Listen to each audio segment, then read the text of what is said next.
Hi, it's Lindsay at Intuitive Giraffe here. Today I'm going to talk to you about how your own mind can sometimes get in the way of you getting yourself back to full health and well-being. So I'm going to start by explaining to you about the two different parts of your mind, the conscious part and the subconscious part. So your conscious mind is that part of your mind that's thinking all the time and using logic and analysing. It's the part of your mind that's saying, oh, I'm going to have Cheerios for breakfast. Oh, I've got that presentation at work. Am I quite prepared for it? Do I need to do anything else? Or I need to pick the kids up early because I've got to get them to swimming. That's all going on in your conscious mind. The conscious mind is also part of our mind where we hold our desires and our goals. So that goal of I'm going to get myself back to good health. I'm going to feel well again. That's all going on in the conscious mind. Your subconscious mind is where you store all of your beliefs and behaviours and habits and some of the stuff you're not necessarily aware of. And where your conscious mind operates based on thought and logic, your subconscious mind operates based on programming. And that programming is built upon our past experiences. So how does this work? Well, as babies, when we're first born into the world, our conscious mind is not yet developed. If you said to a baby, the sky is pink with silver spots, they're not going to turn to you and go, actually, no, it's not, it's blue. They're not developed enough to know that. So they're just absorbing information. So when we're very young, we absorb this information like a sponge and it goes directly into our subconscious. And it begins to go into files of experiences. If you were to say to a baby, the sky is blue, that would go into this file, blue file. And then over time, if there's more information that comes in to verify that, that file grows. So if you say to the baby when it's older, let's play with your blue toy, that goes into the blue file. Let's put your blue jumper on, that goes into the blue file. So this file about what blue is building and building and building until it becomes a program, till that child automatically knows what blue is and it doesn't need to question it anymore. As we get older, our conscious mind starts to develop. So we've got the conscious and the subconscious working together. And what happens is we process, or our minds process, 11 million pieces of information per second.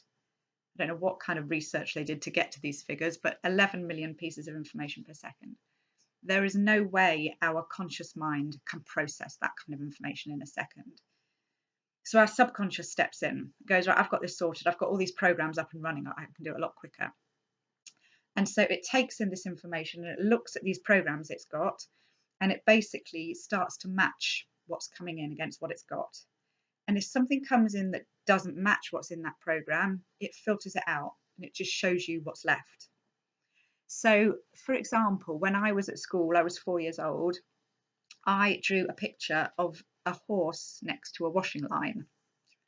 No idea why I chose that, but I did. And when I drew the picture, I didn't have any thought about whether it was good or bad. It was just my picture. And the teacher came up and she looked at this picture and she said, Lindsay, this is terrible. And she picked it up and she wrote on it, this is terrible. I still have it. So that information went straight into my subconscious, terrible at drawing. Now, over time, other information would have come in to verify this until this file grows bigger and bigger, and it's a whole program now, terrible at drawing. So anything that comes in to the contrary, my subconscious mind will not accept. So last year, my boyfriend suggested to me that we did an art class together. My subconscious is stepping in straight away. No, terrible at art, cannot do it. And he's saying, but you could learn. No, cannot learn, terrible, that's it. It's filtering out any other possibility, and it's pretty certain that this is how it is. So this filtering out of information that our subconscious mind does explains why we behave and react in the way we do. And it also explains why we react sometimes differently to someone else to exactly the same situation. So, for example, you could have a boss call 2 members of staff into the office. He says to them both, I'm really sorry, I've got to let you go, I've got to make you redundant. That first person could leave the office and go, oh my God, this is dreadful. I've got kids to support, I've got a mortgage, the economy's dreadful, how am I going to do it? Oh my God, this is the worst thing ever. The other person could come out going, oh, do you know what? This is a great opportunity for me. I could set up my own business. I mean, I've got kids to support, I've got a mortgage to pay, so maybe setting up my own business, I can really make some more money in this bad economy. That would be great. So the two people with similar circumstances facing the same event but responding totally differently. And it's because of what's stored here in these subconscious programs and their beliefs that's making them react in that way. So how is this relevant to your health? Well, if you're holding certain beliefs in your subconscious that you're not even necessarily aware of, they're going to get in the way. These beliefs could be things like our family runs in the family that we're always ill, or I've always been unwell, or the doctors have told me there's no cure for this, I can't get better, oh, it's my age, everything, falls apart when you get older. Any of these beliefs, they'll be sitting here running in these programs. But here's the problem. We only use our conscious mind 5% of the time. The rest of the time, we're using our subconscious mind, so 95% of the time. So you can see this, for example, when you drive a car. When you go to get into your car, you're not thinking, open the door, sit down, put my seatbelt on, put my foot on the clutch. You just do it automatically. Your subconscious mind is doing this. Your thoughts are off somewhere else, probably thinking, oh my God, I'm prepared for that meeting at work or whatever it is.